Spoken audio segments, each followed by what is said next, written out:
Kita kasih tepuk tangan yang luar biasa buat Pak Stanley, teman-teman ya. Thank you. Teman-teman sebelumnya thank you ya buat ini Pak Norman juga untuk kesediaannya saya bisa sharing lagi di sini Pak Norman. Sebelumnya teman-teman mohon maaf saya masih di luar.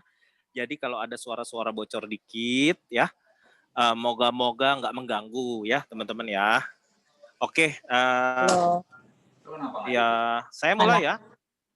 Halo Asmi, halo yang semuanya, halo. Itu tempat karaoke, Sen? Bukan, di Pluit ini tempat kopi, cuman kok gelap gitu ya, saya nggak tahu juga nih. Tempat mijit. Nah, salah. Bukan. Ya udah saya langsung sharing konten aja ya sebelum tambah rame kah? Terus anduknya om anduknya di belakang om anduk. Man itu mic-nya dimatiin man yang rusuh tuh ya. Ya.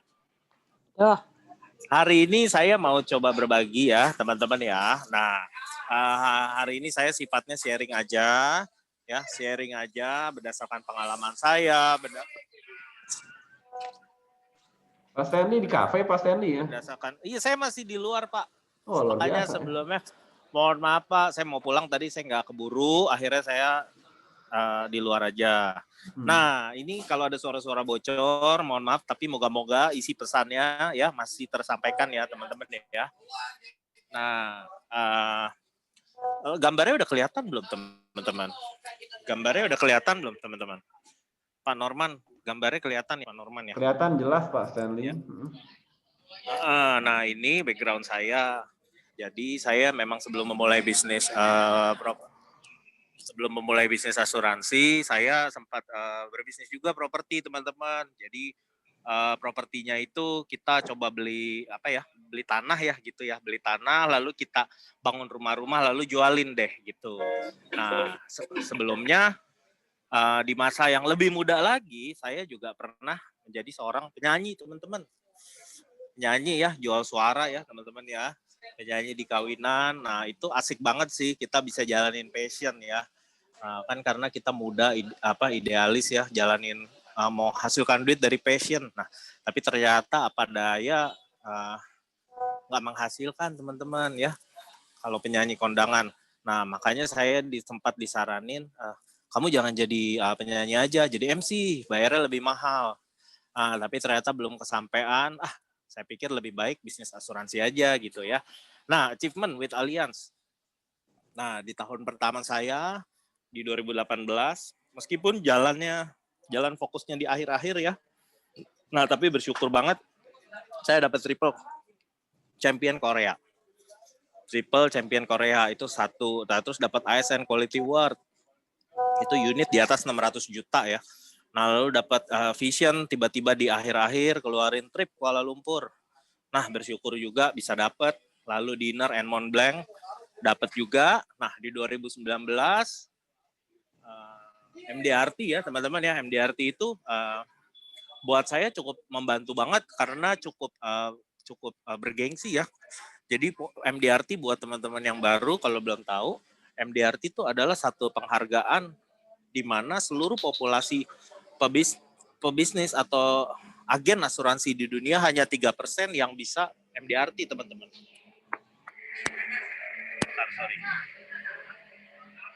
Oke, nah lalu juga ada Premier Moskow, ada Billion Unit dan Dinner Contest. Gitu. Jadi di Vision yang saya rasain ya, di Allianz Vision itu rewardnya cepet banget teman-teman.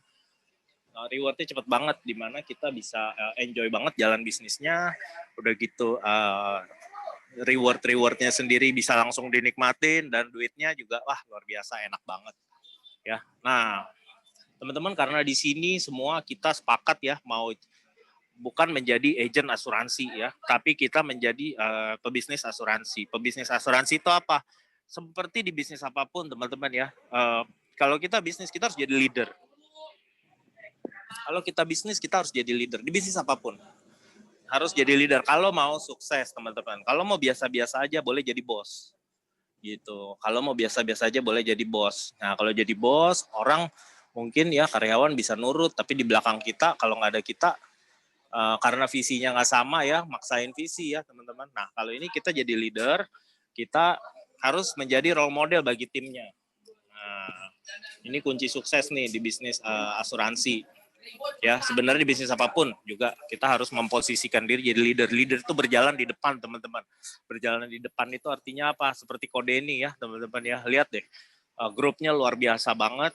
Kodeni ini kita nggak udah tepat banget ya teman-teman bergabung di grupnya Vision ya, grup Kodeni, dimentorin langsung oleh seorang leader asuransi terbesar ya in Southeast Asian. Jadi kita kalau mau bisnis harus punya faktor leverage, daya ungkit, dan kita harus punya mentor. Mentornya harus yang terbaik teman-teman ya. Nah di sini Kodeni sudah menjadi membuktikan teman-teman ya. Saya bersyukur banget bisa partner sama Kodeni, sama Pak Norman. Luar biasa banget mengembangkan diri saya banget ya. Gitu. Nah pertanyaannya gimana untuk jadi seorang role model? Gimana untuk menjadi seorang role model? Buat saya ada 4 poin. Ya, kita mau calon leader ataupun leader, kita di sini semua adalah leader dan calon leader. Itu kita sudah pasti unit kita harus 1M teman-teman. Unit kita harus 1M. Nah, karena kenapa? Karena kalau unit kita udah 1M, kita itu artinya udah jalanin bisnis ini dengan tepat. Udah jalanin bisnis ini dengan tepat gitu, dan kita sudah menjadi role model teman-teman ya. Nah pertanyaannya gimana sih untuk unit 1M? Sudah pasti harus selling tiap minggu. Saya nggak bicara orang-orang yang punya market khusus yang tiba-tiba bisa bayar 1M. Oh enggak, itu ada bisa ya punya tim seperti itu tapi bonus. Tapi kita harus jalanin bisnis ini, harus tetap ada selling tiap minggu. Jadi pun taruh udah jualan 1M, Brad dapat bonus. Minggu depan buat saya tetap partner-partner saya harus saya encourage untuk jualan lagi. Gitu. Ya. Nah, terus kita harus capai ya prestasi mingguan. Nah, saya yakin kalau kita udah selling tiap minggu, prestasi mingguan itu kita pasti bisa dapat teman-teman. Entah itu dari grup kita, grup kecil ataupun grup Pak Norman ataupun Vision. Udah pasti kita bisa capai. Jadi kita di sini semua masih tahap bertumbuh ya teman-teman ya. Kita masih tahap bertumbuh. Kita nggak bisa melihat seperti wah Pak Norman gue jualan tuh bisa. Enggak. Kalau kita di awal karena kita masih tahap bertumbuh harus selling by lead by example. Itu masih saya jalanin sampai hari ini teman-teman. Jadi saya masih juga jualan dan tetap fokus mengembangkan tim juga. Nah, kalau misalkan kita udah bisa lakukan 3 hal itu otomatis. Yang keempat, pasti tercapai. Kalau kita udah bisa jalanin itu, otomatis yang keempat. Udah nggak usah diragukan lagi, pasti tercapai. Nah, jadi ada 4 poin ya teman-teman ya. Unit 1M, billion unit, udah pasti harus selling tiap minggu. Bentar, teman. Ya, selling tiap minggu, capai prestasi mingguan dan capai trip champion ya. Oke, nah kalau kita mau masuk lebih dalam nih teman-teman ya, bisnis asuransi. Bisnis asuransi itu apa sih? Halo Pak Norman. Pak Norman suaranya, aduh, bentar ya. Suaranya enak Pak, nggak apa-apa Pak. Enak ya, enak banget ya. Enak ya. Benar-benar. Waduh, kayak orang lagi kerja Pak ya. Aduh, nggak apa-apa Pak. Iya. Moga-moga tapi suara saya lebih kenceng ya daripada suara lainnya ya. Nah, bisnis asuransi buat saya hanya 2. Ya. Adalah hubungan dan komunikasi. Kita harus benar-benar bagus dalam 2 hal itu, teman-teman. Kita harus benar-benar menguasai, harus benar-benar mau mempelajari, harus mau benar-benar terus lebih baik, harus mau benar-benar lakukan hal-hal yang mengarah ke 2 hal ini. Adalah bisnis hubungan dan bisnis komunikasi, teman-teman. Karena kenapa? Karena hubungan itu kita akan menimbulkan rasa pertama open dulu. Kemudian kalau hubungan baik, kalau komunikasinya juga baik, nah itu bisa timbul trust teman-teman. bisa timbul trust. Nah, kalau misalkan orang cuma jago komunikasi nih, wah ngomongnya jago tapi hubungannya gak bagus sama banyak orang, ya susah sih teman-teman. Jadi kita harus bisa diri pribadi yang diterima dulu sama orang. Pribadi yang diterima gimana? Pribadi yang diterima ya empati nomor satu. Empati itu nomor satu. Kita nggak bisa ego ya, ego juga nggak bisa kita pokoknya maunya menang gitu. Nggak bisa teman-teman. Tapi bukan berarti harus kalah, enggak. Nah ini satu hal yang kadang kala orang, ini kalau saya nggak menang berarti saya kalah. Oh enggak, ternyata enggak. Ternyata yang sebenarnya kalau kita tidak menang tapi kita bisa mendapatkan apa yang kita butuhkan atau yang kita mau, ya buat saya kita menang gitu. Ya teman-teman ya. Nah, jadi dua hal ini yang saya pun pribadi nih teman-teman nih. Saya membaca buku, saya nonton video, saya belajar dari orang, saya tuker-tuker cerita dan pengalaman sama banyak orang itu memperdalam dua ini teman-teman. Memperdalam dua hal ini. Ya, karena kenapa? Ini tuh urusannya ya teman-teman, ini it's all about kayak apa ya? Sesuatu yang tidak terlihat. Mungkin kita pernah berhubungan sama orang, kok kayaknya saya kurang nyaman ya kalau ngobrol gitu ya sama dia. Nah, itu menimbulkan hal-hal kalau kita coba deh kita pikirin kira-kira orang kalau berhubungan sama kita tuh begitu gak ya? Nah, kalau sampai begitu berarti ada sesuatu yang harus kita rubah. Wah berarti nggak jadi diri sendiri. Bukan berarti kita harus mengubah prinsip kita gitu, bukan teman-teman. Tapi kita harus mengubah cara kita. Harus mengubah cara kita ya.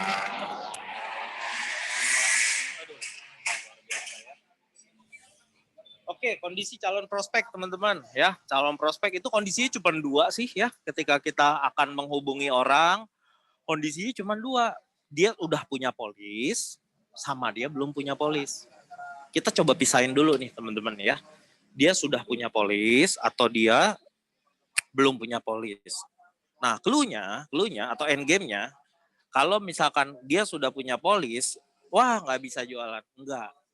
Tapi tugas kita harus end game-nya kita harus entah bagaimana caranya kita bisa review polis dia. Karena kenapa? Karena data teman-teman ya menunjukkan bahwa orang Indonesia itu hampir 80-90% polisnya underinsured. Polis asuransi yang dimiliki itu underinsured. Artinya apa? Artinya ketika dia punya kebutuhan bulanan let's say 10 juta, nah berarti uang pertanggungan jiwanya pasti belum 2 miliar. Rata-rata seperti itu gitu. Nah, makanya kita harus mampu bisa membuka polis orang gitu. Nah, nanti pertanyaannya gimana nanti ada di slide berikutnya. Gimana sih apa sih yang harus di ngomongin gitu ya, ada di slide berikutnya. Nah, kalau orang belum punya polis, nah artinya dia kemungkinan dua sebab. Belum punya polis, dia memang uangnya nggak cukup atau memang dia memang prioritasnya belum naik. Ini dua hal yang beda. Kadangkala semua orang bilang uangnya nggak ada, tapi pas kita lihat dia bisa ganti handphone, dia bisa beli mobil, atau bahkan yang lainnya lah, bisa belanja yang hedon-hedon. Nah, berarti prioritasnya, awareness-nya, pemahamannya itu belum tepat mengenai asuransi. Kalau gitu, percuma kalau kita langsung masuk jual produk, nggak akan beli orang. Kita harus sharingkan konsepnya. Konsep itu bukan produk. Konsep itu adalah cara sih teman-teman ya. Cara menyamakan, cara membuka pikiran orang sih. Atau cara menyamakan pandangan orang terhadap instrumen asuransi ini. Nah, bagi gitu caranya gimana nih teman-teman untuk bisa dapatkan dua hal yang tadi ya. Untuk bisa menghadapi dua kondisi tadi. Nah, satu nih, sebelum kontak orang, mindset kita harus tepat dulu. Itu poin nomor satu. Nah, sebelum kontak orang, mindset kita harus tepat dulu. Karena mindset yang tepat itu akan mengasih dampak yang benar-benar berbeda ke orang. Nah, buat saya kalau mindsetnya udah tepat, pasti postur kita pun akan enak dilihatnya. Maksudnya enak tuh gimana? Maksudnya enak itu tuh kita orang akan terasa bahwa kita nih mau memberikan sesuatu loh gitu. Kita nih mau give something loh, bukannya take something.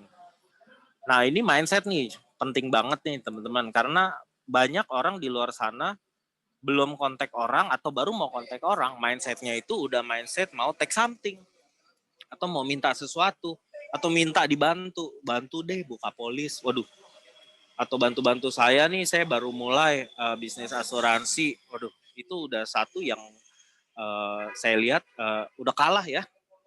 Bukan ngomong kalah menang juga sih, udah salah sih, udah salah banget ya, harusnya jalan ke kanan, dia jalan ke kiri kalau ngomongnya kayak gitu. Nah, jadi mindset harus tepat dulu. Intinya tangannya harus di atas dulu nih, gitu. Mindset kita mau memberikan sesuatu nih ke orang. Kita mau mengedukasi sesuatu nih ke orang nih. Kita mau kasih satu alat nih, kita mau ngomongin satu alat yang sangat penting banget bisa nyelamatin keuangan orang gitu ya, sebuah keluarga. Nah, lanjut ya. Begitu eksekusinya kan kita harus ngomong ya, teman-teman ya. Begitu eksekusinya, tetap kita harus ngomong ke orang. Nah, ngomong itu tujuan akhirnya ya, building image. Image kita, begitu ngomong sama orang, itu udah harus kita itu profesional. Seperti tadi judulnya, be a professional consultant, financial consultant. Nah, kita itu harus menunjukkan, teman-teman, menunjukkan keprofesionalan kita. Nah, pertanyaannya gimana bisa menunjukkan keprofesionalan? Orang yang profesional itu nomor satu, harus fokus. Harus fokus. Nah, jadi pemilihan bahasa sih kalau buat saya di sini yang menjadi penting ya. Banyak dari kita karena kita baru mulai bisnis ini, kita ngomongnya, saya kan lagi toko lagi nggak buka nih, lagi kena PSBB. Ya, saya sekarang lagi coba-coba aja sih asuransi. Nah, percaya nggak teman-teman? Bayangin ada seorang dokter, saya kan lagi kosong nih waktu, nggak ngapa-ngapain. Nah, lalu mau nggak diperiksa kesehatannya sama saya? Ya nggak ada yang mau. Udah pasti nggak ada yang mau. Kita harus nunjukin profesional. Jadi bagaimana teman-teman? Ya, kita harus berbicara benar-benar kenapa kita di sini. Kita harus benar-benar menyampaikan kenapa kita di sini. Ya, saya akan kasih contoh ya. Jadi gini, halo kok ya, boleh ngobrol ya bentar? Ya boleh. Nah, saya mau sharing. Jadi saya sekarang sudah fokus di industri keuangan. Instrumen yang saya jalanin adalah asuransi. Nah, kenapa saya jalani instrumen ini? Karena setelah saya mempelajari dengan dalam, saya menemukan bahwa ada dua posisi penting terhadap asuransi, yaitu pertama dia bisa jadi alat pelindung aset. Dan yang kedua, dia bisa jadi alat penumbuh aset. Nah, saya mau coba sharing ya kok konsepnya ke Koko, karena saya banyak menemukan masih banyak banget orang yang miskonsep nih kok. Nah, jadi maksudnya poinnya kita pertama ya, kita mau lempar informasi aja gitu loh. Kita bukan mau saya mau datang ke kamu, saya mau jual sesuatu gitu, enggak. Jadi saya datang, saya mau kasih informasi, di mana informasi ini penting banget.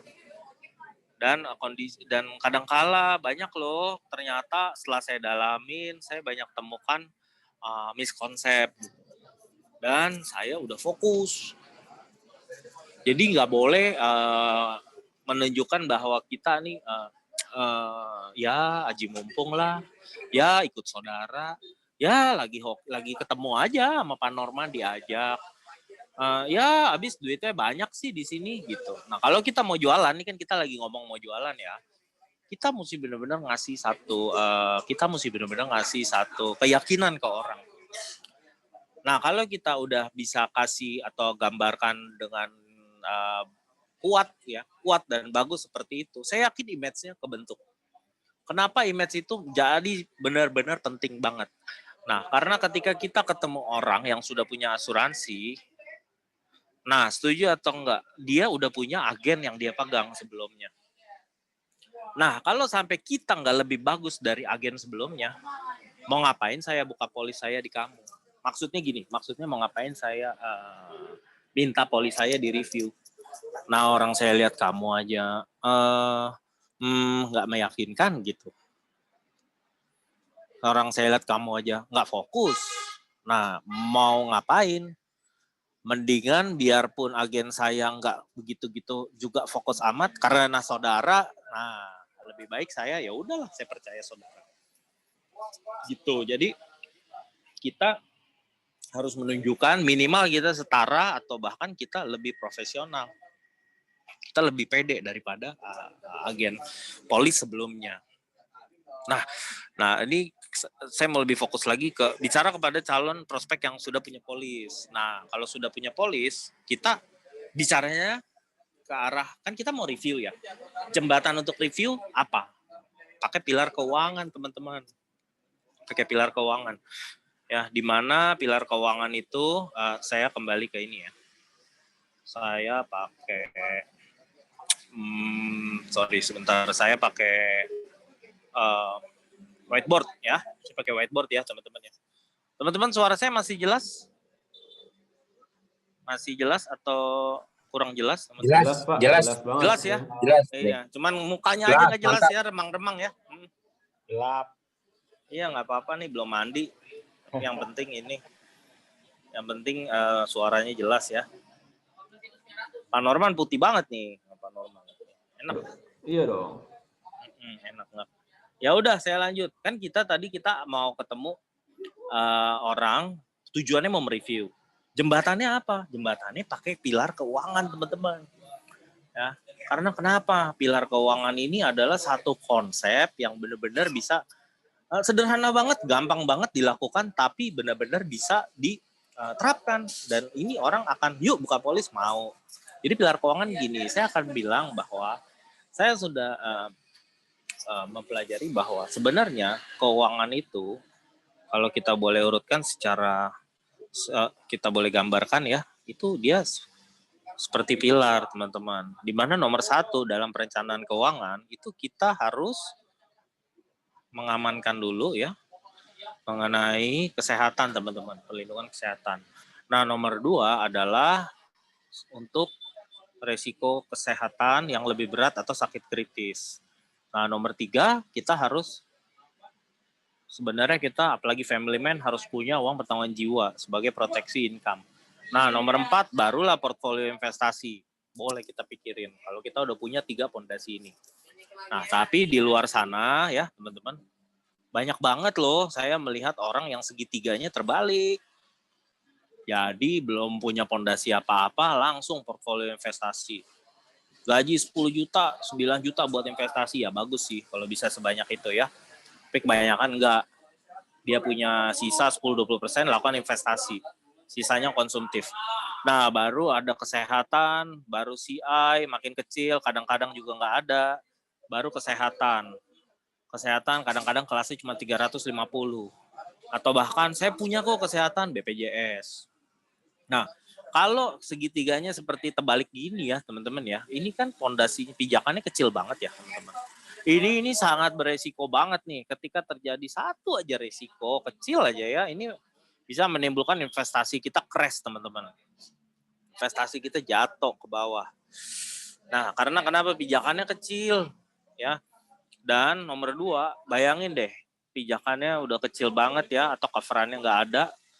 Nah, ini benar-benar penting banget karena 2 resiko ini resikonya ya tidak terukur, teman-teman. Kita pernah dengar orang yang habis 1 rumah, habis 2 ruko, habis 3 ruko, sampai habis usahanya juga habis, teman-teman. Karena 2 resiko di bawah ini. Bayangin kalau pilar keuangannya terbalik, itu benar-benar bahaya banget buat satu keluarga. Nah, makanya kita kan setuju ini kurang tepat. Kita setuju yang tepat yang ini. Nah, posisi Koko dan Cici ya, ini untuk yang paling bawah udah di mana? Nah, baru deh. Yuk kita coba lihat gitu. Jadi kita intinya mau ngajak review, dengan kita kasih konsep gambar besarnya aja dulu. Bahwa sebenarnya as a family, apalagi udah berkeluarga ya, kita harus punya tiga elemen ini gitu loh. Kesehatan, CI, dan UP jiwa. Kalau dia kesehatannya ternyata udah bagus, ya tinggal masuk ke CI gitu. Dan selanjutnya teman-teman ya. Oke, saya pindah lagi ya teman-teman ya. Pindah lagi ya. Udah kebuka belum teman-teman ya? Pak Norman udah kebuka belum ininya? Lagi loading, Balik Pak. ke Loading. Oh, loading. Baru started ya. Started. Ini udah mulai, Pak. Ini. Udah keluar. Nah, udah ya. Nah, jadi kalau udah punya polis, ingat ya tujuannya kita review. Tujuannya review. Nah, review itu sebagai jembatannya kita bisa pakai pilar keuangan supaya dia mau buka ya. Nah, kalau misalkan bicara ke orang yang belum punya polis, kita bisa sharingin konsep. Nah, konsep dasar apa sih? Konsep dasar kita nih tujuannya kita mau menggambarkan bahwa asuransi itu gini nih teman-teman, di luar sana banyak orang kira wah asuransi saya nggak perlu, Tuhan yang jaga saya gitu. Atau enggak saya udah hidup sehat, jadi saya nggak perlu asuransi lagi, nggak ada yang perlu jagain saya. Ya memang iya kalau jaga kesehatan memang tanggung jawab orang masing-masing. Kalau asuransi itu tuh jagain aset gitu, jagain income kita gitu, aset kita, income kita, penghasilan kita, itu yang dijagain gitu. Jadi banyak orang miskonsep, apalagi orang yang lebih ini lagi ya, lebih konvensional lagi atau lebih jadul lah bahasanya. Oh asuransi nyumpain saya mati, waduh, udah makin kurang tepat gitu. Nah kalau kita bicara pada prospek yang belum punya polis, nah saya akan biasanya sharingnya segitiga pengaman aset. Nah segitiga pengaman aset gitu gimana? Saya ulang lagi ya, meskipun saya tahu sepertinya teman-teman udah pada jago banget. Segitiga pengaman aset saya ulang ya teman-teman ya. Nah saya ulang, oke. Nah segitiga pengaman aset gimana? Nah segitiga pengaman aset itu sebenarnya kita gambarin aja ya, kita teman-teman, kita kan bisnis, karir, kerja atau apapun, let's say mulai di umur 20 tahun. Nah, itu kita lakukan kan terus-menerus sampai umur ibaratnya umur pensiun kita lah 60 tahun. Nah, pertanyaannya, kita sebenarnya bisnis, karir, dagang, kerja atau apapun itu kan kita end game-nya kita mau ngumpulin aset ya, teman-teman ya. Nah, aset itu ada apa aja? Aset itu ada uang tunai, aset itu ada deposito yang ditaruh di bank, aset itu juga bisa emas ataupun properti. Nah, kita kan pasti kumpulin ini. Nah, seiring berjalannya waktu ya, kita namanya bisnis serius ya. Nah, itu kan kita aset pasti kita mau kumpulin ya, jadi besar ya. Nah pertanyaannya sebenarnya sih, ada nggak resiko yang bisa mengakibatkan aset kita ini jatuh? Ada, ternyata ada 2. Resiko bisnis atau kita bisa sebut resiko sementara. Nah ini resiko sementara apa sih? Ya sebenarnya seperti resiko perubahan mata uang, penurunan daya beli, udah gitu seperti hari ini, seperti wah ada pandemik. Nah, meskipun itu nggak enak, tapi itu sebenarnya sementara loh. Nanti itu akan bisa balik lagi. Tapi ada resiko yang lebih mengerikan, resiko permanen. Nah, resiko permanen ini yang juga seringkali bisa ngancurin aset orang. Di mana resikonya terdiri dari sakit, udah gitu sakit yang lebih berat, CI, ataupun kehilangan jiwa, resiko kehilangan jiwa. Nah, ketika resiko ini terjadi, ini aset kita bisa jatuh turun, teman-teman. Bisa habis. Nah, ini tugas kita, teman-teman. Sebenarnya ada gak alatnya untuk mengamankan yang bawah ini? Ada. Ya, makanya kita harus taruh segitiga di sini sebagai segitiga pengaman aset kita. Ya, di mana itu kita harus punya nih sebenarnya 3 elemen ini. Perlindungan terhadap kesehatan, perlindungan terhadap risiko sakit yang lebih berat sehingga hilang income, dan perlindungan kehilangan jiwa. Nah, ini kita sebenarnya asuransi itu sebenarnya posisinya ini loh bro, gitu. Jadi ini dengan gambar ini kita akan lebih apa ya, lebih buat saya efeknya akan jauh lebih gede sih. Efeknya akan jauh lebih besar. Orang akan oh iya benar ya, bisa terima gitu teman-teman ya. Sehingga kita bisa ngomong lebih lanjut. Ya. Oke, lanjut ya teman-teman ya. Balik lagi ke slide. Balik lagi ke slide. Oke, nah lanjut teman-teman. Nah, konsep apa lagi sih yang perlu dikuasain? Sepengalaman saya nggak pernah pakai konsep yang aneh-aneh lagi. Hanya ini aja, hanya tiga ini aja. Baik saya gunakan untuk sharing, baik saya gunakan untuk ke nasabah, ataupun saya yang sharingkan ke partner gitu ya, ke tim. Karena memang nggak perlu banyak-banyak, memang ini aja gitu. Ya, satu, emergency fund concept, teman-teman. Emergency fund concept.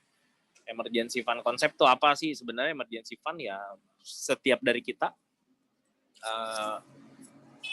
harus ngisikan dana darurat kan, gitu. Harus ngisikan dana darurat untuk risiko-risiko di bawah ini gitu. Nah, emergency fund concept itu gimana teman-teman? Emergency fund concept itu kita bisa sharing untuk orang-orang ya yang kita lihat butuh asuransi kesehatan nih. Yang butuh asuransi kesehatan. Nah, saya biasa sharingkan ke orang-orang yang saya lihat atau saya mau jual asuransi kesehatan. Gimana sih cara bukanya gitu ya? Cara buka pikiran orang pakai emergency fund concept. Bentar.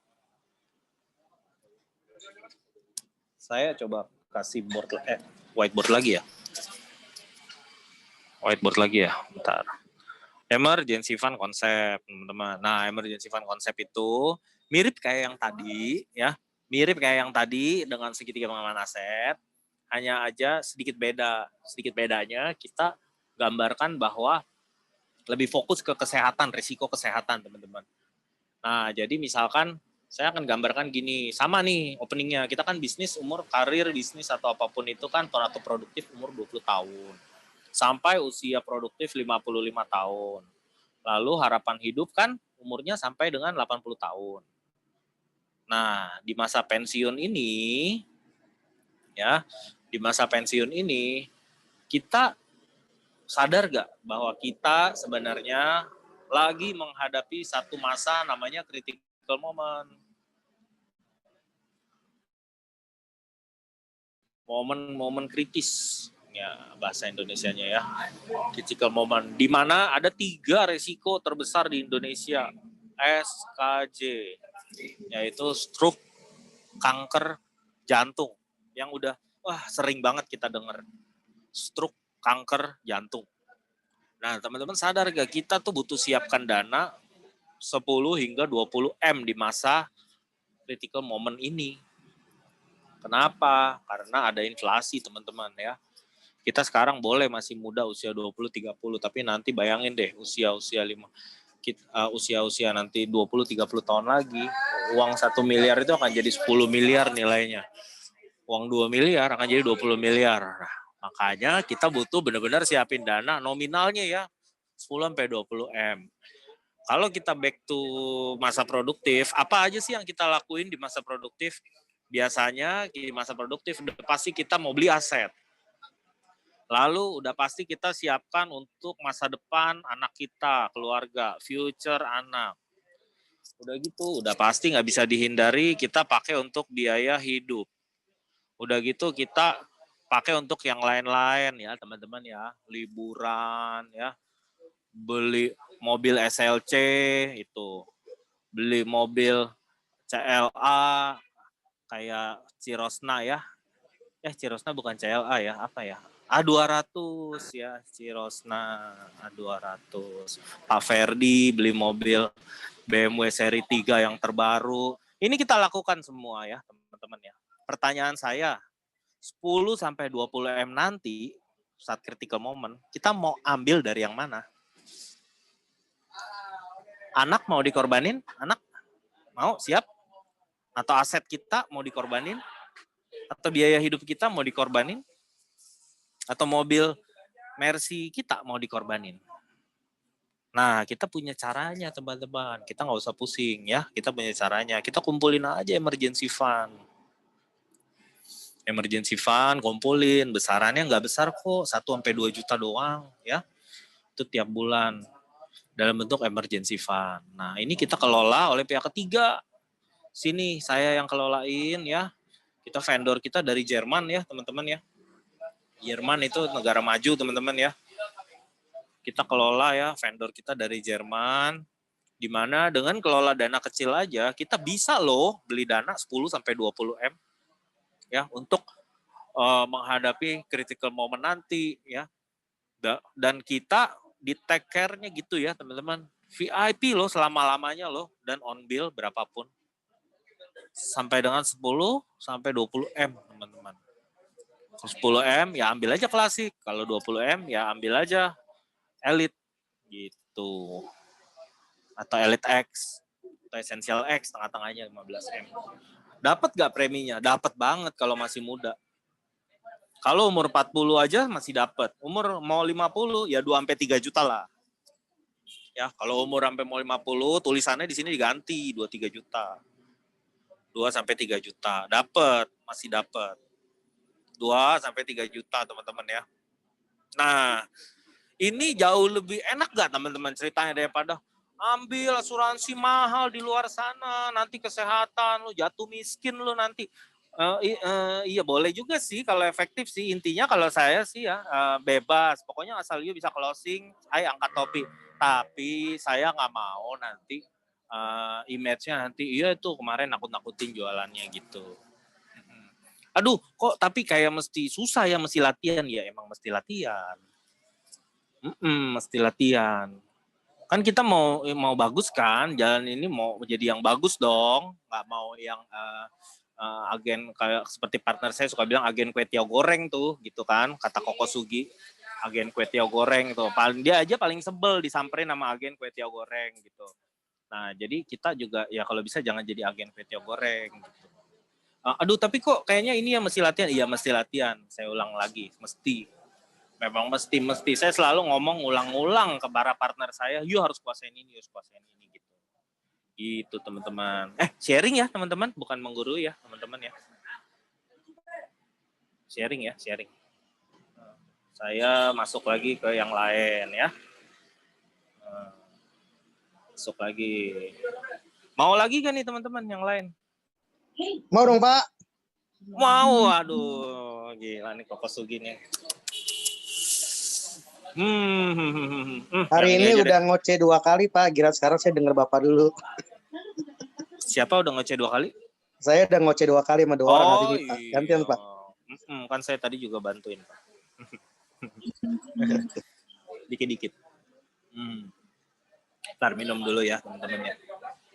Nah iceberg konsep. Wah kalau ini mah saya rasa tahu ya semua ya. Nih. Ada yang belum, ada yang belum, banyak yang nggak tahu. Iya. Wah, banyak yang nggak tahu. Jadi gini teman-teman. Jadi banyak orang di luar sana, orang yang kaya atau setengah kaya bilang kalau biaya RS 1 M, I bayar. Nah, you ngapain jual asuransi sama saya? 1 M, 2 M, I bayar. Nah, tapi ternyata teman-teman, kapal Titanic itu bisa tumbang, bisa karam, bisa tenggelam teman-teman. Bukan karena gunung yang es yang kelihatan kecil itu di atas. Tapi ternyata pas gunung esnya ditabrak ada gunung kaki, gunung ya yang besar banget yang di bawah permukaan air. Nah itu yang bikin kapal Titanic tenggelam. Nah begitupun ya orang-orang di luar sana teman-teman. Jadi 85% pasien kanker itu bangkrut. Nah, sebenarnya bukan karena biayanya, tapi karena nggak bisa kerja lagi habis itu, nggak bisa produktif lagi, gitu. Jadi kan nggak semua orang ya bisnisnya sudah autopilot, kayak Pak Norman gitu, nggak semua teman-teman. 300 juta tiap bulan, nggak semua teman-teman. Nah, banyak orang yang masih benar-benar harus incar terus di bisnisnya. Harus buka rolling door, harus ayo dibeli gitu kan, harus begitu teman-teman. Masih banyak orang di luar sana. Nah di sini kita bisa gambarkan bahwa teman-teman ada sakit itu ada 2 ya, teman-teman sakit itu ada 2, sakit ringan, sakit sedang. sakit ringan dan sedang. Nah, sakit ringan dan sedang itu kategori 1, di mana kenapa disebut ringan dan sedang? Karena recovery-nya cuma 1-2 minggu. Begitu tidur di rumah sakit 1-2 minggu sembuh, keluar bisa kerja lagi. Nah, masalah beres. Nah, ada sakit kategori sakit berat dan berat banget. Itu. Nah, ketika itu terjadi, bayangin deh, biaya yang tadinya nggak ada itu jadi ada. Income yang hilang nomor 1 itu tuh udah satu hal yang kita bisa hitung sebagai cost, teman-teman. Biaya income yang hilang. Lalu kedua, cicilan-cicilan jalan terus, teman-teman. Cicilan-cicilan jalan terus. Wah, udah ada kredit life. Ingat, belum meninggal. Nah, belum bebas gitu. Kecuali game over. Nah, baru bebas cicilannya. Kalau belum game over, bayar. Nggak peduli. Bayar. Gitu. Pendidikan anak, apalagi. Bayar terus. Nggak bisa, ini karena ini nih, bapaknya lagi nggak sehat, nggak bisa. Nggak bisa, teman-teman. Pandemik aja anak nggak sekolah, suruh bayar. Anak nggak sekolah tuh, tetap suruh bayar uang sekolahnya gitu. Apalagi jelas-jelas anaknya masih sekolah, nah pasti suruh bayar. Biaya hidup jalan terus, teman-teman. Dan lain-lain, itu semua jalan terus. Nah, itu dia yang jadi masalah. Gunung es bagian bawah ini yang suka banyak orang nggak sadar. Orang nggak tahu. Maka kita perlu kasih tahu, teman-teman, lewat gambar ini. Gitu. Jadi ada satu guru keuangan, motivator keuangan. Kalau Anda belum kaya raya banget, sekelas konglomerat, Anda mesti punya asuransi. Tuh, mesti punya asuransi. Itu aja ngomong begitu. Kalau belum benar-benar kaya banget. Nah, lanjut ya teman-teman ya. Nah, multiple asset creation concept. Nah, multiple asset creation concept itu apa sih? Simple sebenarnya, simple. Bahwa nggak banyak orang tahu bahwa instrumen asuransi itu bisa jadi satu alat loh, teman-teman. Alat penumbuh aset. Wah, ini penumbuh aset, teman-teman. Jadi aset itu kan nggak harus fisik ya. Aset itu nggak harus fisik. Jadi aset itu tuh bisa loh ternyata loh, paper aset. Bahkan lebih liquid, teman-teman, paper aset dibandingin aset fisik. Kalau apartemen kita punya satu gedung. Wah, punya satu gedung nih. Aduh, tunggu bentar ya. Ya, kita punya nih satu gedung nih. Wah, kaya raya. Butuh duit, mau dijual, nggak ada yang mau beli. Ya, sama aja. Malah jadi liability itu. Karena kenapa? Punya 100 unit apartemen, maintenance-nya bayarin, Pak. Itu, Pak. Nggak gratis, Pak. Jadi, kadangkala kita butuh loh aset yang jauh lebih liquid dan lebih efisien dan efektif dan lebih smart. Wah, begini teman-teman, simpelnya. Kalau aset fisik, mostly dimanapun, nilai 1M mesti bayar 1M. Nah, kalau aset pintar ataupun smart aset, ataupun paper aset, nah kita bisa loh ternyata 1 miliar cuman bayar 120 juta, bisa dicicil tiap bulan, teman-teman ya. Tanpa bunga, teman-teman. Kalau nggak sanggup nyicil karena meninggal, dicicilin. Kalau ternyata ketidakmampuan total juga dibayarin, teman-teman. Nah, kan enak banget ya, teman-teman. Nah, jadi ini bisa jadi satu konsep bagus, teman-teman. Kita bisa gambarkan ke nasabah bahwa, wah, ternyata ada satu alat loh, teman-teman, alat untuk sebagai penumbuh aset. Nah, seringkali saya kombinasi, teman-teman. Wah, bukan berarti nggak boleh nih aset fisik rugi. Oh, enggak. Aset fisik mereka udah punya, ya it's okay. Deposito udah punya, it's okay. Om, bunganya aja Om geser, saya kelola. Om punya aset kan 10M deposito. Nah, 10M ada bunganya kan. Nah, geser 3% ke saya. Atau 2% sampai 3%. Nah, ketika Om geser, nah itu kita bisa bentukin aset lagi 10M. Nah, gitu teman-teman. Nah, jadi kan tadinya mau waris cuma 10M, dengan bunganya, returnnya, ataupun keuntungan yang dihasilkan dari aset sebelumnya itu, kita kelola lagi. langsung punya aset instan sebesar 10M lagi. Jadi kita double your asset gitu loh. Double your asset, teman-teman. Nah, itu teman-teman. Jadi saya boleh sharing ya. Saya sebenarnya gunakan cara-cara itu sih.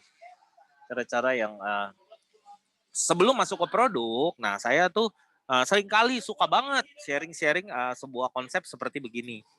Jadi begitu masuk ke produk itu tingkat awareness dia tuh udah siap menerima produk kita. Nah, udah siap menerima produk kita ya. Oke, kita lanjut ya. Nothing is free. If you want to be successful, you have to pay the price. Alibaba 18 years to today's size. Yeah, we are lucky. But we work much harder than most of the people. We never sleep well and sound in the evening. I traveled last year 867 hours a year in the plane. In the plane. I'm working hard. My team working very hard. 18 years, we work like a normal company. 70 years. Day and night.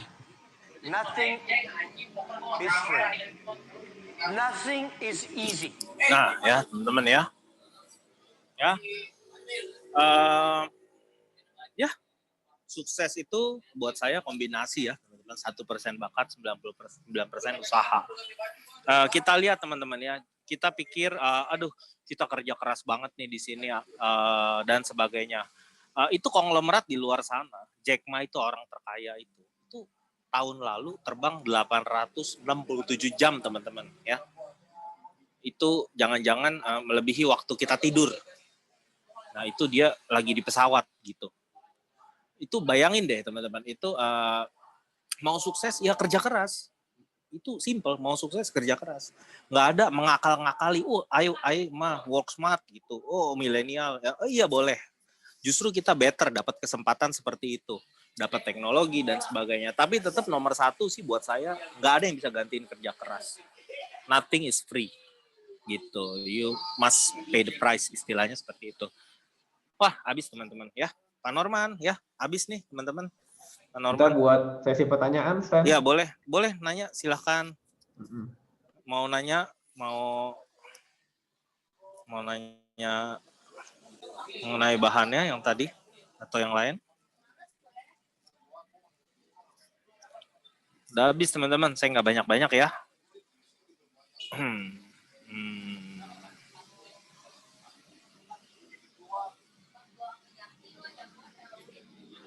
Udah jelas semua Pak? Nggak ada yang nanya Pak? Enggak, mereka masih malu-malu Pak. Minta 3 pertanyaan. Jelas. Pak, saya mau tanya Pak. Tuh. Boleh Pak? Mau nanya apa Pak?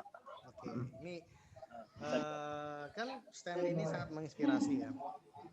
Selain teman dan Banget, SMP Pak. juga luar biasa. Cuma mau nanya nih, pas awal pertama kali kan kenal sistem vision kan dari Pak Norman ya. Betul? Halo? Betul. Betul ya. Oke, siap.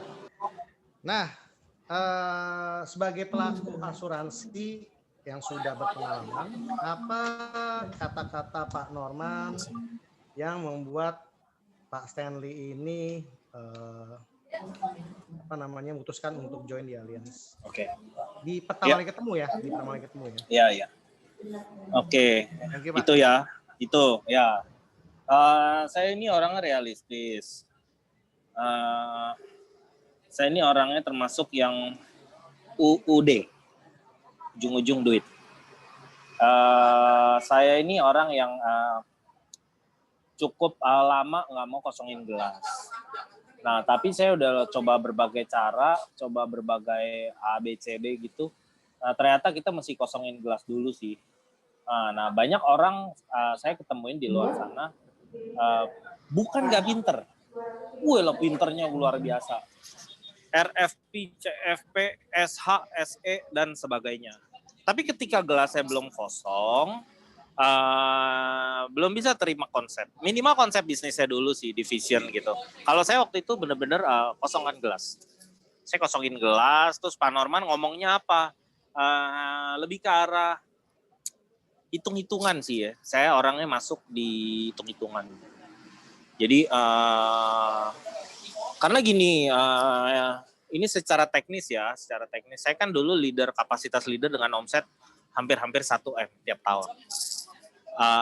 Dan itu saya belum di posisi paling atas gitu. Saya belum di posisi struktur bisnis paling atas di dunia agensi asuransi. Nah itu saya ya bagi hasilnya sih jauh sih. Ini hitung-hitungan duit ya. Karena saya sempat jalan di asuransi kan sebelumnya. Itu bagi hasilnya jauh sih. Dengan effort sama bagi hasil jauh, dalam hati saya buat apa gitu. Buat apa saya pertahanin. Gitu sih. Gitu Pak. Kalau saya jadi based on hitung-hitungan Pak. Itu faktor yang buat saya di awal saya pikir kayaknya saya harus buka diri. Nah di selanjutnya faktor lingkungan sih itu faktor lingkungan dan faktor supervisi dari Pak Norman sendiri kalau saya lihat. Jadi ketika saya udah merasa wah limit saya sekian. Nah, ketika lingkungannya luar biasa dan Pak Norman juga bisa mentorin sayanya luar biasa, saya break the limit terus. Gitu. Saya berani untuk break the limit gitu. Itu sih. Halo. Baik Pak, thank you Pak. Iya, siap.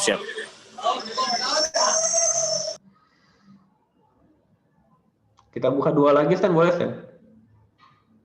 Boleh dong, boleh. Saya ada nanya tuh. Teman, Bro Stanley, boleh tanya? Boleh Pak, boleh. Halo, ya, oke, terima kasih. Bro Stanley, saya senang sekali Anda memberikan satu konsep yang bagus, istilahnya jualan konsep yang sangat baik. Nah, pertanyaan saya tadi dibilang bahwa kita pertama harus mengetahui kondisi prospek. Apakah dia sudah punya polis, apakah dia belum punya polis, ya kan?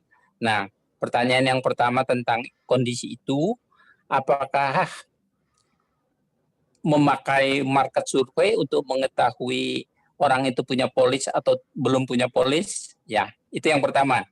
Nah, terus kemudian yang kedua, pertanyaannya,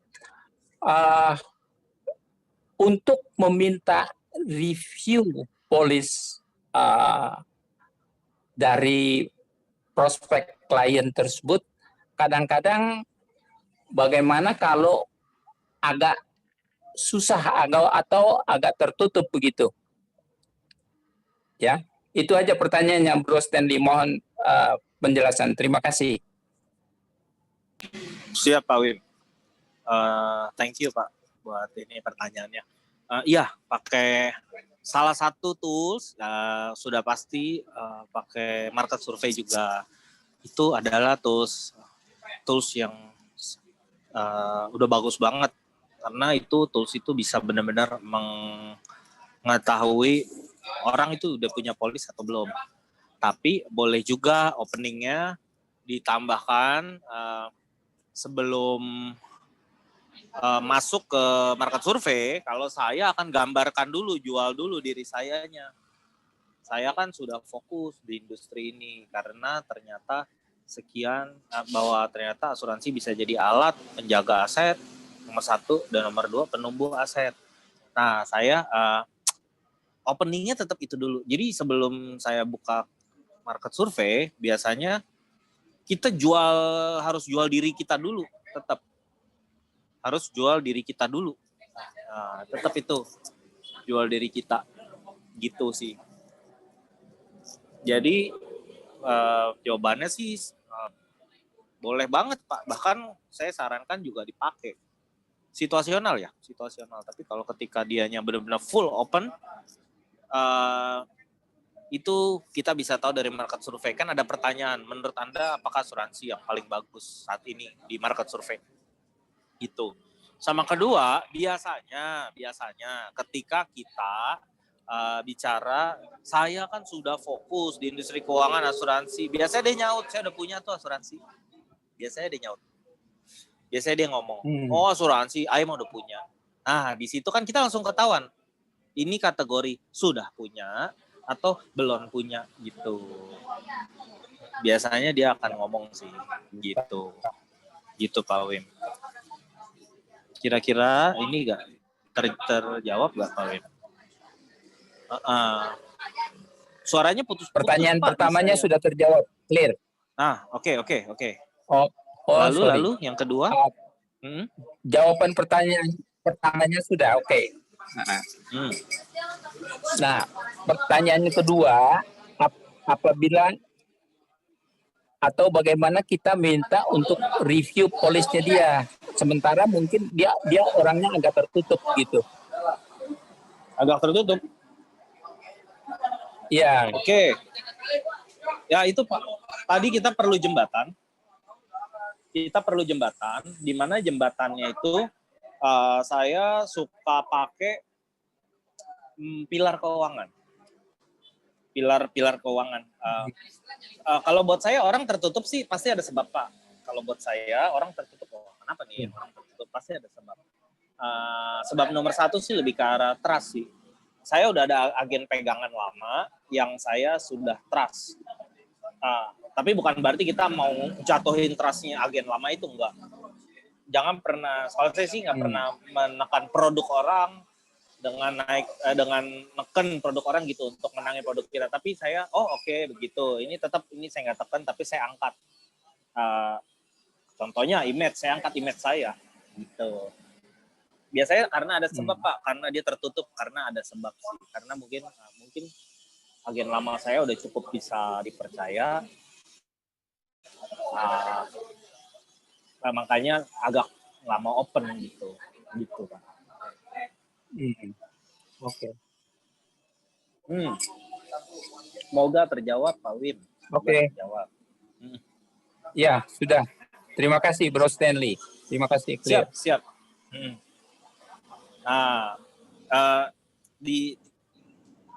di chat ada yang nanya nih teman-teman. Malam Pak mau tanya, saya ada pengalaman review polis calon nasabah. Ternyata dia tidak tahu polisnya dan ditipu iming-iming investasi oleh agen bendera merah. Apa itu agen bendera merah? Belaga nggak tahu ya. Setelah saya infokan manfaat polisnya, calon nasabah jadi kaget dan marah besar. Oh, jadi dia insurance, nggak percaya sama insurance.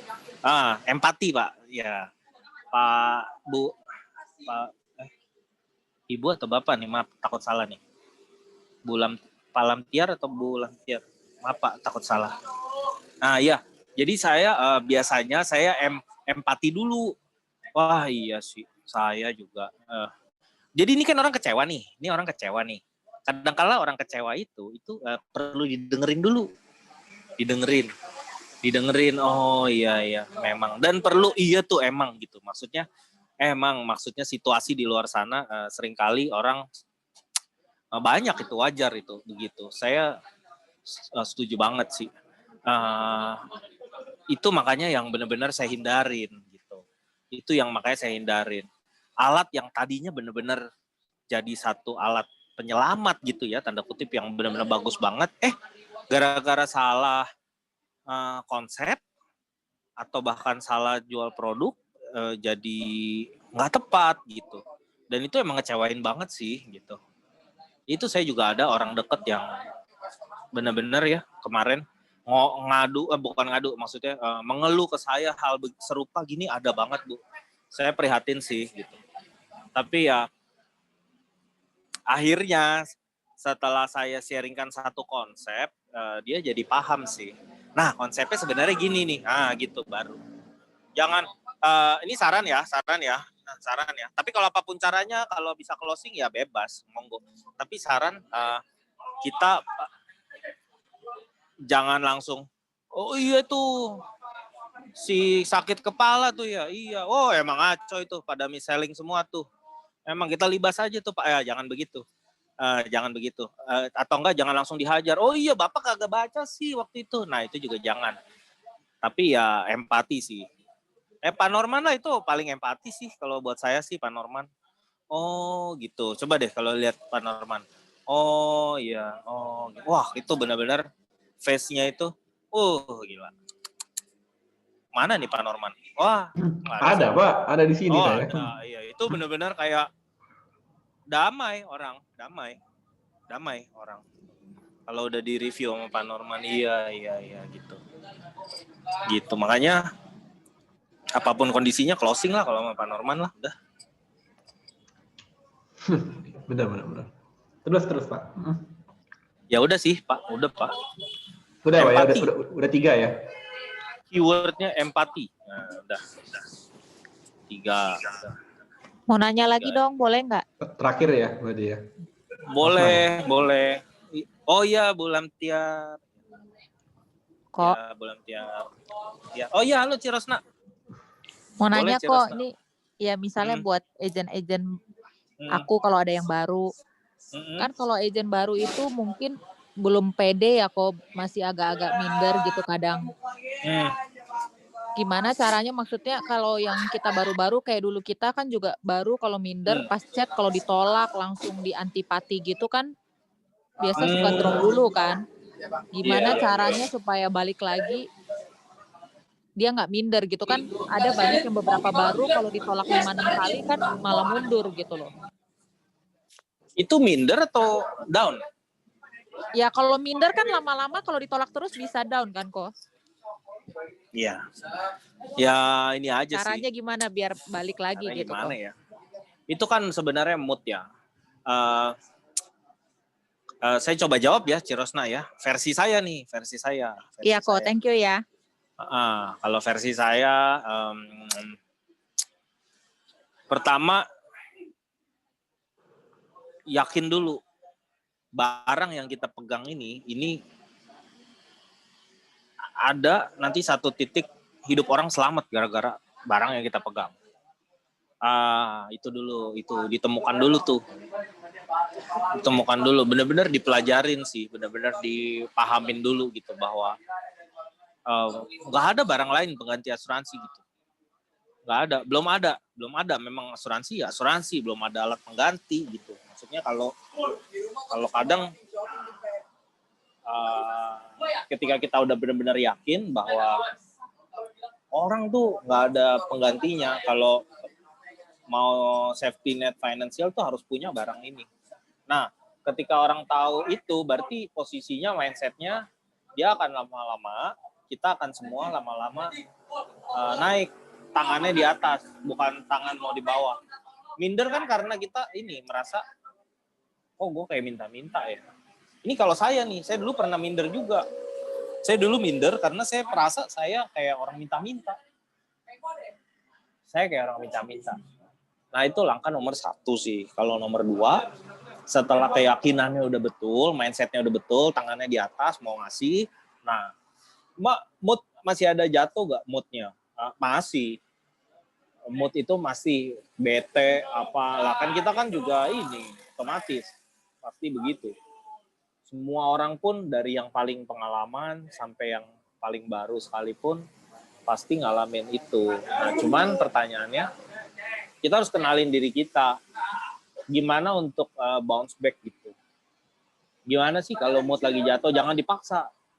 Karena kalau kita udah ditolak itu biasanya kadang-kala kita yang kata-kata kita yang kadang kayak orang minta ditolak gitu. Maksudnya gimana ya? Karena mood kita udah jelek, bahasa kita, ataupun telepon kita, ataupun ketemu orang, jadi nggak ngenakin. Kadang-kadang suka seperti itu, gitu. Tanpa kita sadar nggak ngenakin. Nah kita harus break dulu sih, gitu.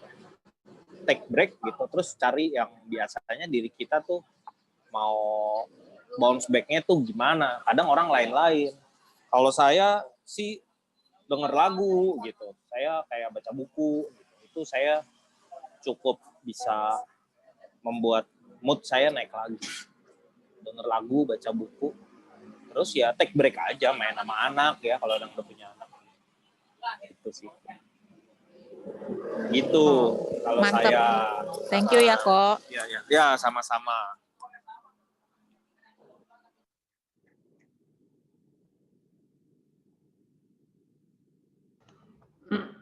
Gimana Pak? Boleh Pak? Penutupan Pak? Pak Stanley, Boleh Pak, boleh penutupan. Udah mau ditutup nih ya? Oke ya, oke. Ya udah penutupan sih teman-teman ya.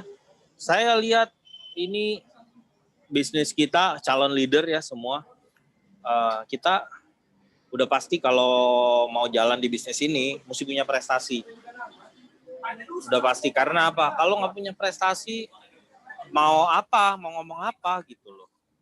Mau ngomong apa gitu kan susah, mau apa yang diceritain, nggak punya prestasi. Nah, Allianz melihat itu dan Allianz sudah ngasih kesempatan 125 juta LP ke Shanghai. Itu kalau foto itu bagus banget teman-teman. Nah, itu harus dapat sih semua. Harus dapat. Itu Shanghai sih harus dapat sih.